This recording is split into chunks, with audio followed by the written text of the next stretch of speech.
तो hello student, मैं सनी आप सभी का कुमार क्लासेस के ऑनलाइन पोर्टल पे एक बार फिर से स्वागत करता हूं। और जब तक एग्ज़ाम नहीं हुआ तब तक इसी तरह निरंतर आपका स्वागत होता रहेगा। खासकर राजस्थान टेक्निकल हेल्पर की बात कर रहे हैं, ठीक है।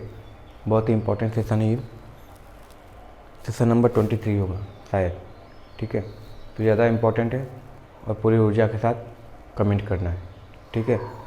तो इस सेशन स्टार्ट करने से पहले अगर ये सेशन पसंद आ गया तो इसको लाइक कर देना, शेयर कर देना और चैनल पे नए हो गए तो सब्सक्राइब कर लेना, ठीक है। देखो तुम लोग के व्यू के हिसाब से उस हिसाब से मोटिवेशन नहीं मिल रहा है, ठीक है। मतलब हम क्यों बता रहे हैं इतना, डायरेक्ट ऑप्शन या तो बता ही नहीं या फिर बता रहे हैं तो ऑप्शन बताकर आगे निकल जाए, ठीक है। उतना डिस्कस करने की हमको जरूरत नहीं। जो हम बता रहे हैं कि एक एक ऑप्शन में चार चार पाँच पाँच चीज़ें क्या क्या पूछ सकता है और क्या क्या ये ऑप्शन क्यों दिया अधिकतर, क्या इस ऑप्शन से कैसा क्वेश्चन पूछा जाता है, तो उनको बताने की ज़रूरत क्या है, ठीक है। आदमी को देखो, किसी को भी अगर मोटिवेशन मिलेगा तभी वो तुम 2 रुपये दे तो उसको 4 रुपये करने का प्रयास करेगा, ठीक है। तुम लोग ऐसा करें कि जो 2 रुपये दे रहे हैं वो भी मन कर रहा है कि काट कर 1 रुपये कर ले या 50 पैसा कर ले, ठीक है। तो ऐसा मत करो। पसंद आता है तो इसको लाइक और शेयर ज़रूर कर दिया करो, ठीक है ना। इसको शेयर ज़रूर कर दिया करो, सही है, क्योंकि इंपॉर्टेंट चीज़ें बता रहे हैं।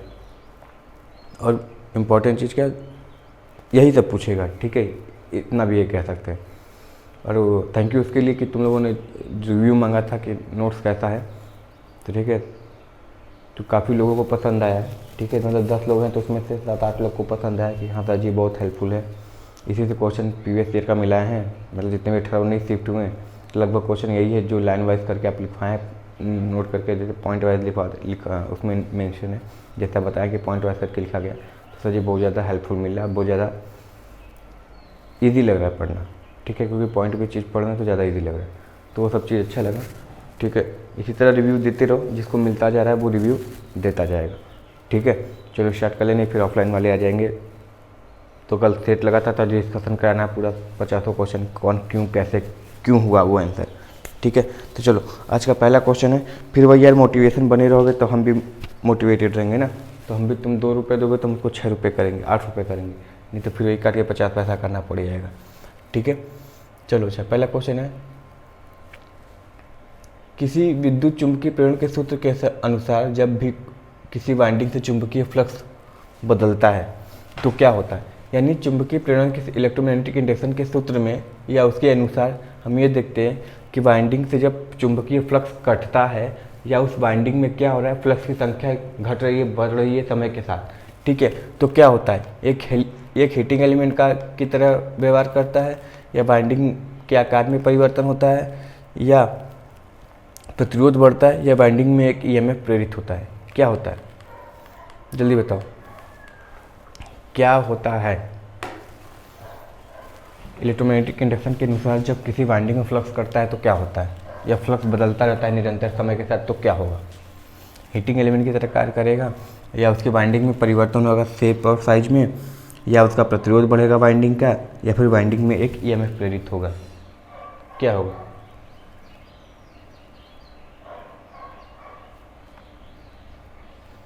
अब देख लो, जैसे यही क्वेश्चन है कितने तरीके से बताएंगे, ठीक है, क्या क्या चीज़ें पूछी जाती। देखो हाँ, ऑप्शन डी सही है, ऑप्शन डी सही है। देखो होता क्या है, पहली चीज़ हीटिंग एलिमेंट यहाँ पे दे दिया तो है क्या, हीटिंग एलिमेंट कुछ और नहीं, अधिकतर नाइक्रोम ही होता है, नाइक्रोम होता है, ठीक है। नाइक्रोम मतलब निकिल प्लस क्रोमियम का एलॉय होता है, यानी मिश्रण होता है, मिश्र धातु होते हैं निकल और क्रोमियम का, जो अधिकतर क्या होता है हाई टेम्परेचर यानी हीटर के लिए, ठीक है, इलेक्ट्रिक आयरन के लिए, इन सब जगहों पे किसका प्रयोग करते हैं, नाइक्रोम का प्रयोग करते हैं, क्योंकि इसकी मेल्टिंग पॉइंट बहुत ज़्यादा होती है, ठीक है, और रेसिस्टिविटी ज़्यादा होती है, जिससे आई स्क्वायर यानी हीट अधिक उत्पन्न होता है, ठीक है। दूसरा, वाइंडिंग में आकार में परिवर्तन नहीं। देखो अगर उसके कोर के आकार में परिवर्तन हो रहा है, ठीक है, उसके कोर के कोई वाइंडिंग है उसमें कोर लगी जाती है, जैसे ट्रांसफार्मर की कोर होती है ना, तो उसके कोर में अगर आकार में परिवर्तन होता है तो उसको टेक्निकल भाषा में क्या बोलते हैं, मैग्नेटो स्ट्रिक्शन, ये बताए थे, मैग्नेटो स्ट्रिक्शन, जिसके कारण क्या होती है, हमिंग साउंड होती है, ठीक है। ये चीज़ याद रखना वहाँ से। देखो वाइंडिंग में एक क्या होगा, ईएमएफ इंड्यूस होता है, ये ऑप्शन डी क्या हो जाएगा, एकदम सही हो जाएगा। ईएमएफ इंड्यूस कैसे होता है, क्योंकि फैराडे के नियम के अनुसार क्या हुआ था, E बराबर -N dφ/dt। किसी टर्न में क्या जितने नंबर ऑफ टर्न हो, तो नहीं मतलब अगर नंबर ऑफ टर्न है n, तो उसमें अगर फ्लक्स की परिवर्तन दर समय के साथ ये रहेगी तो उसमें एक EMF इंड्यूस होगा। ठीक है, ये माइनस साइन क्या दिखा रहा है? माइनस साइन उसी को दर्शा रहा है कि जिसके कारण वो उत्पन्न होगा उसी का विरोध करेगा। ये किसने कहा था? लेंजला, एमिल लेंज हुए थे, तो लेंज ने ही कहा था कि EMF जिससे उत्पन्न हुआ है उसी का विरोध करेगा, यानी फ्लक्स से उत्पन्न हुआ तो फ्लक्स का ही विरोध करेगा। ठीक है, ये लेंजला हो गया। देखो लेंजला EMF की दिशा ज्ञात करने के लिए पता किया था, याद रखना, EMF की दिशा ज्ञात करने के लिए हम लेंजला का प्रयोग करते हैं, और एक किसका प्रयोग करते हैं? फ्लेमिंग राइट हैंड रूल का प्रयोग करते हैं। मगर जब वैद्युत स्टैटिक मतलब रुके हुए किसी सिस्टम निकाय के कारण अगर इंड्यूस EMF हो रहा है, यानी इसमें कोई भी गतिशील पार्ट नहीं है, गतिशील अवयव नहीं है, तो स्टैटिक इंड्यूस EMF जो जनरेट होगा उसकी दिशा ज्ञात करने के लिए हम लेंज का प्रयोग करते हैं। और डायनेमिक यानी गतिकी इंड्यूस EMF की दिशा ज्ञात करने के लिए हम फ्लेमिंग के दाएं हाथ का नियम यानी फ्लेमिंग राइट हैंड रूल का प्रयोग करते हैं। फ्लेमिंग राइट हैंड रूल का प्रयोग करते हैं। ठीक है, बहुत ज़्यादा इंपॉर्टेंट चीज़ है, बहुत इंपॉर्टेंट क्वेश्चन इससे बनते हैं। अब देखो यहीं पे है, एक क्वेश्चन, दो question, Lenz law 3, magnetic 4, and dφ/dt space वाला आएगा 5, स्टैटिक इंड्यूस EMF 6, और जो फ्लेमिंग राइट हैंड रूल हो गया तुम्हारे 7 क्वेश्चन हो गए। ठीक है, जो जनरेटर में प्रयोग होता है, कितने हो गए? तो 8 क्वेश्चन हो गए। देख लो, एक क्वेश्चन से 7-8 चीज़ें बताई जा रही हैं, तो इसका ख्याल रखो बाबू। ठीक है, इसको शेयर कर दिया करो, हमको भी अच्छा लगेगा, करके देखो अच्छा लगता है। चलो अगला क्वेश्चन है, लेड एसिड बैटरी में पॉजिटिव प्लेटों की संख्या नेगेटिव प्लेटों की संख्या से होती है।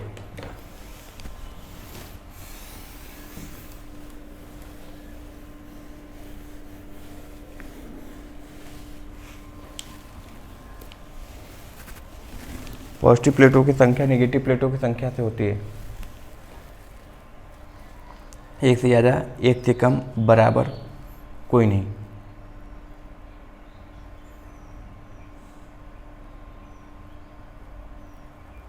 इसमें चाहे तो ऑप्शन से भी टिक लगा सकते हो। ठीक है, क्योंकि लेड एसिड बैटरी जिसको सेकेंडरी सेल भी बोलते हैं, तीसरा संचायक सेल भी बोलते हैं। अब देखो इनसे इंपॉर्टेंट क्वेश्चन क्या पूछता है ये बता देते।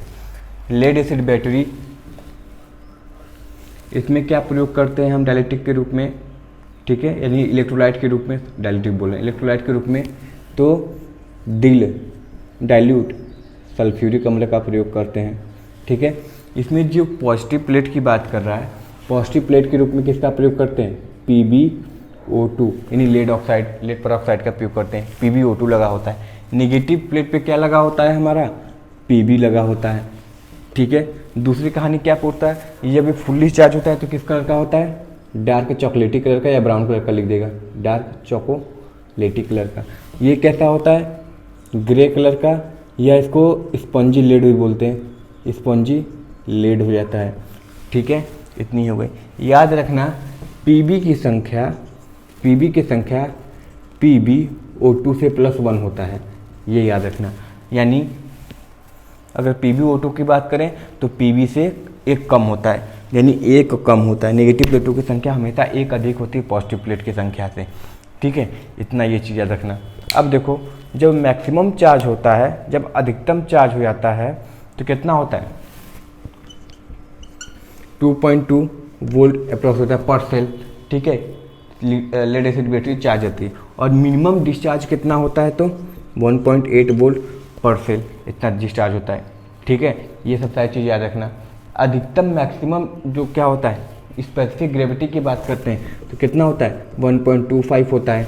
ये सब सारी चीज़ें याद रखनी है। स्पेसिफिक ग्रेविटी में किस लिए प्रयोग किया जाता है? स्पेसिफिक ग्रेविटी देखा जाता है कि कितनी चार्ज हुई है बैटरी, कितनी चार्ज नहीं हुई है। ठीक है, इसमें एक आता है एम्पियर आवर एफिशिएंसी, जो कितनी होती है?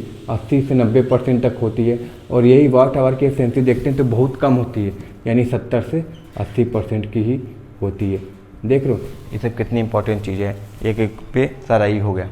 सही ना, इसको याद रखना। इसमें मेनली 4 तरह के दोष होते हैं। बकलिंग, सेडिमेंटेशन, ठीक है, बकलिंग, सेडिमेंटेशन, और क्या हो गया हमारा? इलेक्ट्रिकल चार्जिंग भी करते हैं, ठीक है, फ्रेश और रिफ्रेश रखने के लिए। ये सब 3-4 तरीके हैं, अभी याद नहीं रहा, 3 ही याद आ रहा है, ठीक है। तो इन तरीके की क्या होता है, दोस्त का पता लगाते हैं, ठीक है। 4 दोस्त तुम लोग कमेंट करना, अच्छा 4 वो दोस्त कौन कौन से हैं, ठीक है, 4 दोस्त कौन कौन से तुम लोग कमेंट करना है, ठीक है। एक याद नहीं आ रहा है अभी, एक कम होता है, इसको सही याद रखना। हाँ, ये बताओ, एक 2 पोल डीसी जनरेटर में डुप्लेक्स लैप वाइंडिंग की गई है, तो इस जनरेटर में समानांतर पथों की संख्या,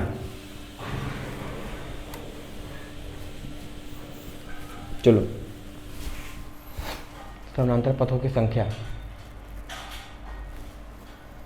एक 2 पोल डीसी जनरेटर में डुप्लेक्स लैप वाइंडिंग की गई है, तो समानांतर पथों की संख्या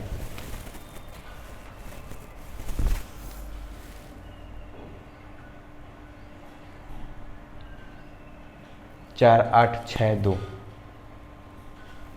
जल्दी कमेंट करना, ठीक है। और लाइक और शेयर जरूर कर देना, शेयर जरूर कर देना, लाइक भले ही ना करो मगर शेयर जरूर कर देना इसको, ठीक है। और थ्योरी जो नोट्स है जो दिया गया है, बस ज़्यादा मत पढ़ो, जो नोट्स लिए हो उसी को बार बार रिवाइज करते रहो, ठीक है, उसी को रिवाइज करते रहो, उसी से तुम्हारा काम बन जाएगा, ठीक है। अपना काम बनता भाड़ में जाए जनता, ठीक है, बस उसको रिवाइज करते रहो तुम। देखो पहले तो लैप वाउंड बोला है, तो लैप वाउंड किसके लिए प्रयोग होता है, तो याद रखना हाई करेंट तथा लो वोल्टेज के लिए प्रयोग होता है। यानी इसका प्रयोग कहाँ करते हैं हम अधिकतर, वेल्डिंग जनरेटर के रूप में भी प्रयोग कर सकते हैं, ठीक है, वेल्डिंग जनरेटर के रूप में, क्योंकि हाई करंट मिल रहा है, ठीक है। इसमें समानांतर पथों की संख्या क्या होती है, A बराबर P होती है। जब ये क्या होता है, सिंप्लेक्स होता है, ठीक है। अगर डुप्लेक्स होगा तो कितना हो जाएगा, A बराबर जो P था वो कितना हो जाएगा, P बराबर 2A हो जाएगा, क्योंकि डुप्लेक्स है, ठीक है। तो अगर डुप्लेक्स की बात बोला तो पोल की संख्या 2 है, A बराबर 2 है, तो अब कितना हो जाएगा, 2 से और मल्टीप्लाई करो, तो क्योंकि डुप्लेक्स से कितने हो गए, समानांतर पथों की संख्या 4 हो गई, ट्रिप्लेक्स होगा तो 6 हो जाएगा, ठीक है। ये सब सारी कहानी है। अच्छा अब इसमें इससे आए हो तो वी वाइंडिंग भी देख कर जाओ। इसमें क्या होता है, हाई वी लो आई होता है, ठीक है, इसको याद रखना। ये क्या होता है, इसमें समानांतर पथों की संख्या A बराबर 2 के बराबर होता है हमेशा, ठीक है, A इक्वल टू 2 रखा जाता है। तो ऑप्शन ए क्या हो जाएगा हमारा, सही हो जाएगा, ऑप्शन ए हमारा क्या हो जाएगा, सही हो जाएगा, ठीक है। चलो अगला क्वेश्चन देखो,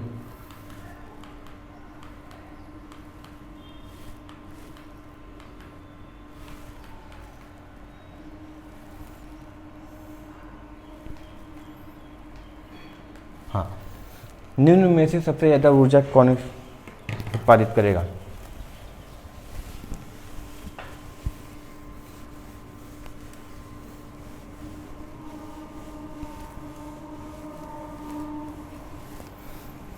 एक किलो लकड़ी, 1 किलो एंथ्रासाइट, 1 किलो पेट्रोल या 1 किलो यूरेनियम का नाभिकीय विखंडन, जल्दी बताओ।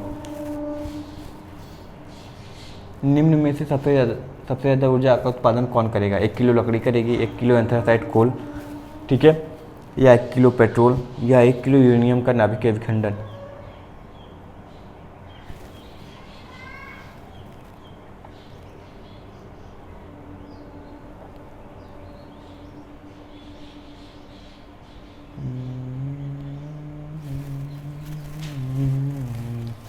ऊर्जा उत्पादन की बात हो रही है, ठीक है, तो पावर प्लांट में ही होते हैं अधिकतर, ठीक है। कमर्शियली की बात कर रहे हैं, ठीक है, नहीं तो वैसे तो अपना कपड़ा फाड़ के भी जला दोगे तो ऊर्जा निकल जाएगी, ठीक है, अपने आप पे मिट्टी का छिड़क के जला दोगे तो ऊर्जा निकल जाएगी। हम किसकी बात कर रहे हैं, कमर्शियली की बात कर रहे हैं, अधिकतर पावर प्लांट में ही जनरेट होता है, ठीक है। चलो 1 किलो लकड़ी खरीदो कितना मिलेगा जी तुमको, ठीक है। 1 किलो, देखो यहाँ पे एंथ्रासाइट की बात हो रही है। एंथ्रासाइट क्या है, बेस्ट क्वालिटी, बेस्टेस्ट बोल दे भी तो गलत नहीं है, ठीक है, बेस्ट क्वालिटी की क्या होती है, कोल होती है, क्वालिटी के कोयला होता है, ठीक है। सबसे पहले क्या होता है, सबसे लो क्वालिटी की पीट, फिर उससे अच्छी क्वालिटी की लिग्नाइट होती है, फिर उससे अच्छी क्वालिटी की बिटुमिनस होती है। ये सब सीरीज़ याद रखना, यही पूछता है जब पावर प्लांट पढ़ते हो थर्मल का। तो फिर उसके ऊपर क्या होती है, एंथ्रासाइट होती है, ठीक है। और हमारे भारत में ये अधिकतर पाया जाता है बिटुमिनस, ठीक है। लगभग 60-70% तक हमको, अरे 70 बोले, 70-80% तक हमको बिटुमिनस ही मिलता है हमारे भारत में। इसलिए अधिकतर किसका प्रयोग होता है, बिटुमिनस का ही प्रयोग किया जाता है, ठीक है। 1 किलो पेट्रोल बस क्या होता है, सुसाइड करने के लिए प्रयोग किया जा सकता है, ठीक है। 1 किलो यूरेनियम का नाप के देखो, यूरेनियम कौन था याद रखना, यूरेनियम 235, इसको याद रख, कभी भूलना मत। 38, 36 सारे कई सारे लिखे होंगे, ठीक है। मगर यूरेनियम 235 का ही हम प्रयोग करते हैं किसमें, न्यूक्लियर पावर प्लांट में, ठीक है, सही है। मगर याद रखना यूरेनियम 235 तो डाल लिए, यूरेनियम देखो एनर्जी दो तरीके से दे सकता है, या तो फ्यूजन हो रहा हो या डिफ्यूजन हो रहा है, सॉरी, तो फ्यूजन हो रहा है या फ्यूजन हो रहा है, ठीक है। फ्यूजन मतलब क्या होता है, संलयन होता है। फ्यूजन मतलब क्या होता है, विखंडन होता है। फ्यूजन मतलब जुड़ना और फ्यूजन मतलब टूटना। तो जब हम यूरेनियम को तोड़ते हैं तब उसमें से जो एनर्जी निकलती है उसका प्रयोग हम करते हैं बॉयलर में पानी उन्हीं को हीट करने में, ठीक है। मगर यूरेनियम 235 किस पे काम करता है, कब, न्यूक्लियर पावर प्लांट, नाभिकीय न्यूक्लियर फ्यूजन पे, नाभिकीय विखंडन में प्रयोग होता है। इसको याद रखना, ठीक है। याद रखना जितना ये 1 kg लगाओगे उतने में तुमको करीब 4800 टन कोयले की आवश्यकता होगी, 4800 टन कोयले की आवश्यकता होगी, तब जाके तुम्हारे ये 1 kg यूरेनियम इतना क्या होगा, एनर्जी देगा। तो समझ सकते हो कंपैरिजन कितनी गलत चीज़ें बताया जा रहा है, ठीक है। अच्छा स्रोत कहाँ माना जाता है यूरेनियम का, यानी रेडिएटिव मेटल का, अधिकतर ब्राज़ील होता है, तुम्हारा ऑस्ट्रेलिया होता है, ये सब सारी चीज़ें होती हैं जहाँ पे अच्छी मात्रा में क्या होती हैं, तुमको रेडियो एक्टिव मेटल यानी यूरेनियम बेस्ड चीज़ें मिल जाती है, ठीक है। चाहो तो पॉकेट में भर के ला के यहाँ पे पूरी चीज़ को जला सकते हो अपने घर को, ठीक है। पॉकेट क्या बोले, ग्राम में लेकर आओ, जलाओ, ठीक है, धुआं धुआं करो। ऑप्शन डी सही हो जाएगा जी।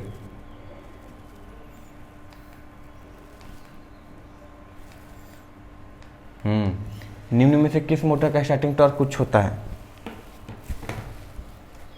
स्टार्टिंग टॉर्क की बात हो रही है, निम्न में से किस मोटर का स्टार्टिंग टॉर्क उच्च होता है,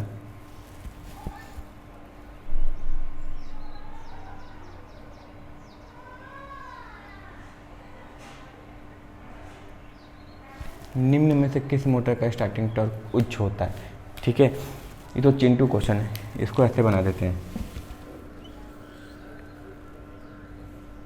ऐसे आँख बना होता है ना, और ऐसे हंसाते हैं कि मतलब इतना सिंपल क्वेश्चन पूछ के हमारी बेइज्जती करा रहे हो। ये चीज़ हंसने वाला 5-6 तो इसी तरह बनाते चले जाओ, ठीक है। यानी ये चिंटू क्वेश्चन है, इस ऐसे क्वेश्चन पे हंसी आती है, ठीक है। मगर जैसे यही सब क्वेश्चन पूछे भी जाएंगे। देखो एसी सीरीज मोटर होता है, सिंपल भाषा में कहें तो यूनिवर्सल मोटर जो भी है, यूनिवर्सल मोटर को अगर हम एसी सीरीज मोटर करें तो गलत नहीं होगा, क्योंकि डीसी चलाओ तो डीसी सीरीज मोटर, एसी चलाओ तो एसी सीरीज मोटर, ठीक है। क्योंकि डीसी सीरीज मोटर को अगर एसी चला देते तो वो यूनिवर्सल मोटर बन जाता है। ये कहानी। शंट मोटर तुम्हारी कांस्टेंट स्पीड देती है, प्रैक्टिकली कांस्टेंट स्पीड देती है, सॉरी आइडियली कांस्टेंट स्पीड देती है, मगर प्रैक्टिकल की बात करें तो स्लाइटली रिड्यूस हो जाती है लोड बढ़ने के साथ, ठीक है, वो हो जाती है। डीसी सीरीज मोटर तुम्हारे मैक्सिमम, डीसी सीरीज मोटर, अगर डीसी मोटर में की बात करें तो डीसी सीरीज मोटर क्या होती है, मैक्सिमम स्टार्टिंग टॉर्क देता है, ये चीज़ याद रखना, ठीक है। डीसी कंपाउंड मोटर में क्या होता है, तुम्हारे दोनों ही फ्लक्स एक साथ जुड़ के मिलते हैं, इसलिए क्या हो जाता है, इसको कंपाउंड बोलते हैं, ठीक है। ये वो भी कौन सी, कम्युलेटिव कंपाउंड, और जब घट के मिलती है तो डिफरेंशियल कंपाउंड बोलते हैं, ठीक है। अच्छा, इसका प्रयोग सबसे इंपॉर्टेंट है क्योंकि हाई स्टार्टिंग टॉर्क होने की वजह से इसका प्रयोग कहाँ करते हैं, सबसे फेवरेट एग्जांपल ट्रैक्शन में, होइस्ट में, लिफ्ट में, ठीक है। इन तीनों एग्जांपल के, ये अगर ये पूछ रहा है तो इन तीनों में से बिना एक एग्जांपल की इसकी कहानी अधूरी रह जाएगी, ठीक है। यूनिवर्सल मोटर, मिक्सचर या वैक्यूम क्लीनर में इसका प्रयोग होता है, ठीक है, कोई दिक्कत नहीं है। इसका प्रयोग ट्रिमर ये सब में कभी कर सकते हो। सही है। चलो, कांस्टेंट स्पीड मोटर है तो इसके लिए मशीन टूल। देखो बार बार ये एग्जांपल बता रहे हैं, ये जब स्पेशल पर्पस मोटर पढ़ते हो तो बहुत ज़्यादा इंपॉर्टेंट होता है। मशीन टूल्स में प्रयोग करते हैं, या फिर इसी का प्रयोग कहाँ कर लेते हैं, लेथ मशीन में कर लेते हैं, लेथ मशीन में कर लेते हैं। कम्युनिटी कंपाउंड मोटर का अधिकतर एग्जाम्पल देता है तो ये देता है कहाँ, एलिवेटर में करते हैं। कहाँ प्रयोग करते हैं, एलिवेटर में करते हैं। क्यों, क्योंकि जो देखो इसकी जो स्टार्टिंग टॉर्क होती है ना, डीसी सीरीज मोटर से तो कम होती है स्टार्टिंग टॉर्क, मगर शंट मोटर से अधिक होती है। यानी इन दोनों के बीच में क्या होता है, हमारा डीसी कंपाउंड मोटर होता है। ठीक है, डिफरेंशियल का उतना प्रयोग ही नहीं करते हैं जी। किस लिए नहीं प्रयोग करते हैं, ड्रॉपिंग कैरेक्टरिस्टिक के कारण। ठीक है, जनरेटर का, ये सब चीज़ याद रखना। ठीक है, चलो ऑप्शन क्या हो जाएगा हमारा यहाँ पे, ए सही हो जाएगा, डीसी सीरीज।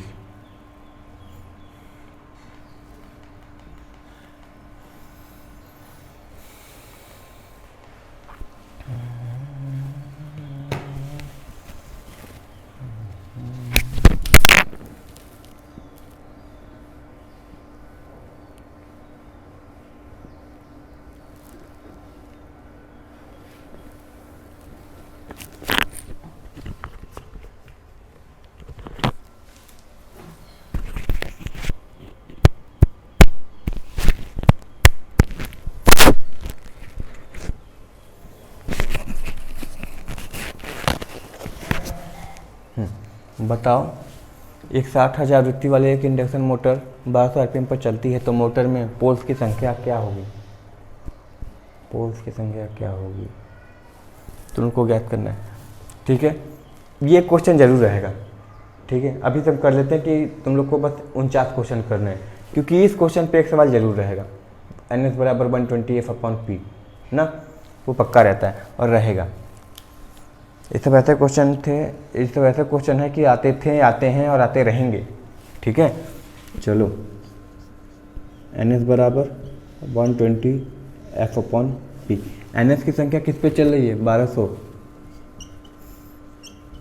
ये 120 है। फ्रिक्वेंसी कितनी है हमारी, 60 हर्ट्ज है। पोल कितनी है, P है। इसको हटाते हैं, 10 से 10, 10 से 10, 12 से 12, बचे कितने, 6। यानी पोलों की संख्या कितनी हो जाएगी, 6 हो जाएगी। अगर 50 हर्ट्ज होते हैं तो 1200 पे क्या होता, अगर 50 हर्ट्ज होता तो 1200 पे कितना होता, 5 पोल होती।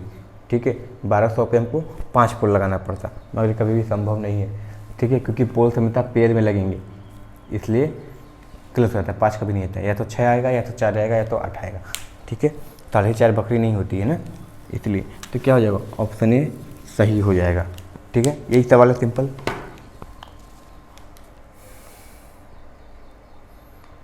ये कहाँ की इंडक्शन मोटर है पता है, वेस्टर्न कंट्री की, अमेरिका की है ये, क्योंकि 60 हर्ट्ज पे चल रहा है ना। निम्न में से किससे प्रतिरोध नहीं मापा जा सकता,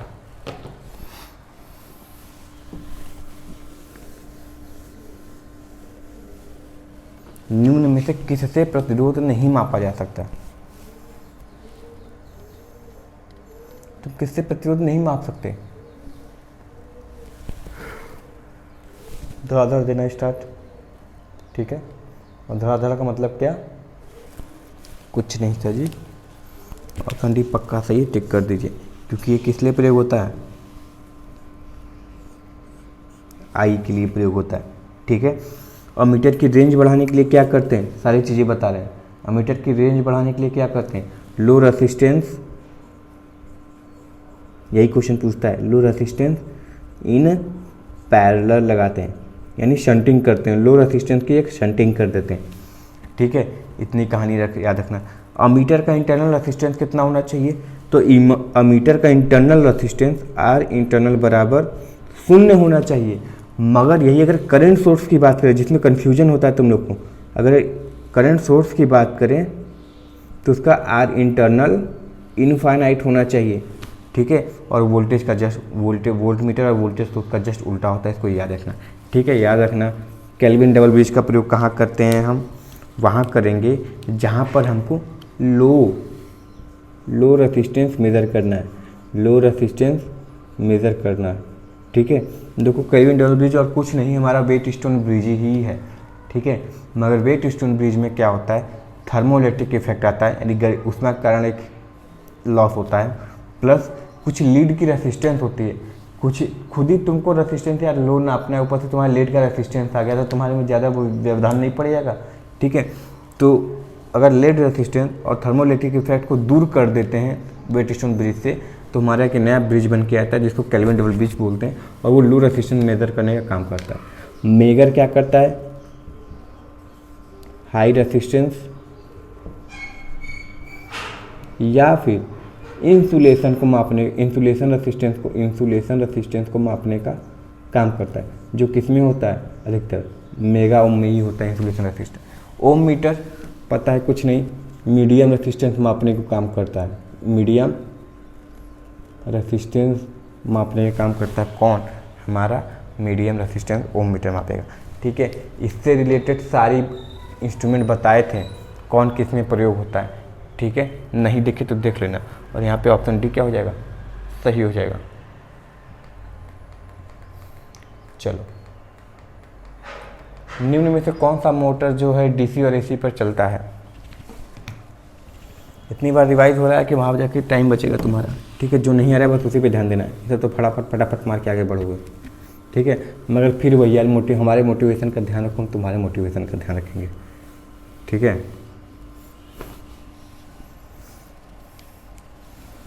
एक दिन में तो लोग 100 व्यू भी नहीं ला रहे हो, और कहने को 1000+ सब्सक्राइबर है, ठीक है।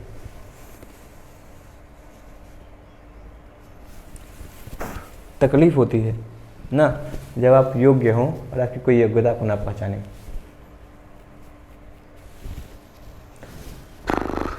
हाँ, क्या होता है, universal motor, capacitor motor, repulsion motor या split phase motor, AC DC दोनों पे, तो सबका प्यारा अपना दुलारा यूनिवर्सल मोटर, ठीक है, जिसको एसी सीरीज मोटर के नाम से भी जानते हैं।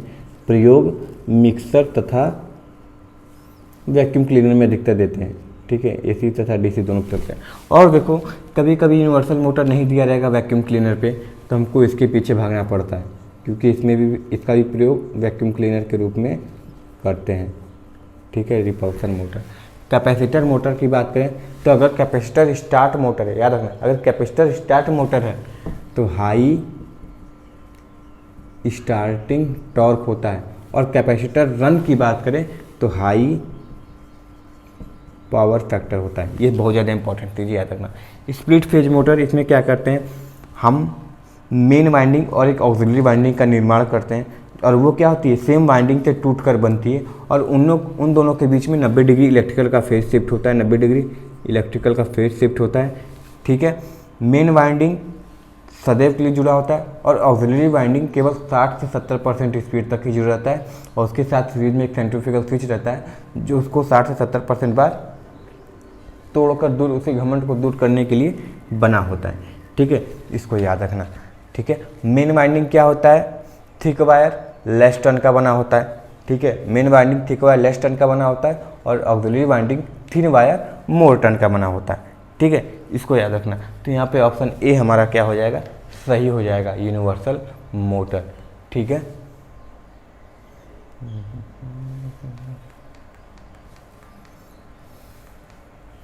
हाँ, देखो वही जो क्वेश्चन बोल रहे थे,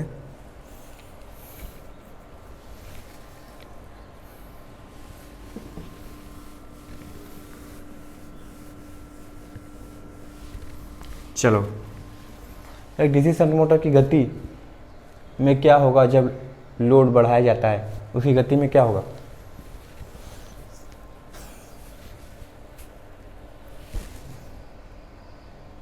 क्या करोगे,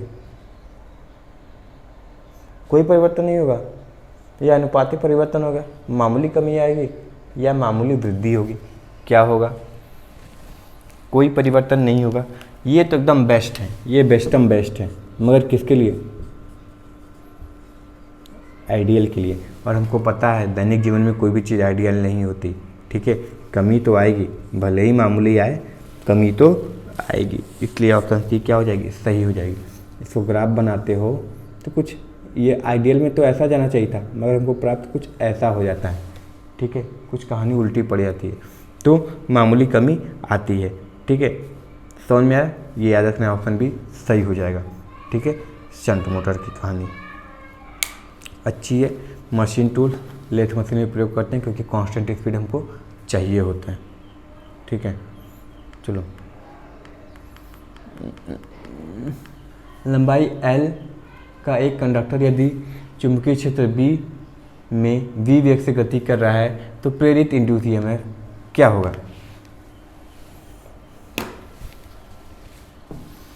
देखो, हम प्रेरित भी बोल रहे हैं, इंड्यूस ईएमएफ भी बोल रहे हैं, प्रेरित ईएमएफ डायरेक्ट नहीं बोल रहे। ठीक है, आज का लास्ट क्वेश्चन है तुम लोगों के लिए। ठीक है, बता के आराम से सोना। ठीक है, चैन की नींद, और जो बोले ख्याल रखना। ठीक है, और फिर बता रहे नोट्स के लिए, और जो भी तक नहीं जाने या जो लोग अभी नहीं मंगाए, कुछ लोग मंगा लेंगे, कुछ लोग जो नहीं मंगाए वो क्या करेंगे, 9616492008 पर व्हाट्सअप कर देंगे या कॉल कर लेंगे। ठीक है, कॉल कर लेंगे 9 से 5 के बीच में। ठीक है, 9 से 5 के बीच में कॉल कर लेंगे 9616492008 पे कॉल कर लेंगे, व्हाट्सअप कर लेंगे या फिर कॉल कर लेंगे। सारी जानकारी उस पर मिल जाएगी तुम लोग को। ठीक है, यही व्हाट्सअप नंबर भी है और ये कॉलिंग नंबर भी है ऑफिशियल। ठीक है ना, चलो 9 से 5 के बीच में करना।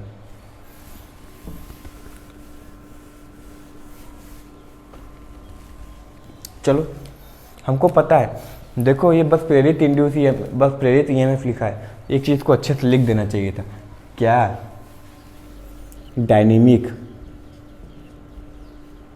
डायनेमिक मतलब गतिशील प्रेरित ईएमएफ लिखना चाहिए था इसको।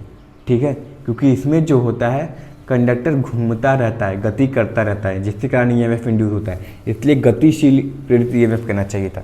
ठीक है, मगर यहाँ पे उल्टा लिख दिया, नहीं लिखा है तब भी हम वही मान के चलेंगे, गतिशील की बात हुई। तो फॉर्मूला क्या होता है, E बराबर BLV। एक चीज़ नहीं दिया है तो हम लिख देते हैं, हम किस लिए बैठे हैं, BLV साइन थीटा। अधिकतर नहीं लिखा मिलेगा, लिखा मिलेगा तो अच्छी बात है। ठीक है, BLV साइन थीटा होता है। साइन 90 पे पूरी वैल्यू 1 आती है और साइन 0 पे इसकी वैल्यू 0 हो जाती है, इसको याद रखना। ठीक है, अब देखो यहाँ पर इसकी इंड्यूस ईएमएफ गति प्राप्त करने के लिए, दिशा ज्ञात करने के लिए हम फ्लेमिंग का FRH फ्लेमिंग के राइट हैंड रूल का प्रयोग करते हैं, जो कहाँ लगता है, जनरेटर में, क्योंकि जनरेटर में भी कंडक्टर घूमता ही रहता है। ठीक है, तो फ्लेमिंग राइट हैंड रूल का प्रयोग होगा। तो BL भाई फटाना, BLV लिख देते हैं यहाँ पे, साइन थीटा नहीं लगा है तब भी तुम यही मानो। ठीक है, क्योंकि वो ये मान के चल रहा कि साइन थीटा की वैल्यू 1 है, यानी थीटा की वैल्यू 90 डिग्री है। ठीक है, तो आई होप ये सेशन पसंद आया होगा। देख लो, एक बस क्वेश्चन नहीं लिख के चला जा रहा है, सारी चीज़ें बताई जा रही है। ठीक है, तो ध्यान रखो। ठीक है ना, फिर वाकई समझदार हो। चलो ठीक है, मिलते हैं नेक्स्ट वीडियो में। ठीक है, इस पर कॉल कर जरूर कर लेना, 9616492008 पे। ठीक है, सारी जानकारी मिल जाएगी। मिलते हैं नेक्स्ट वीडियो में। Thank you very much and all the very best. Vande Mataram.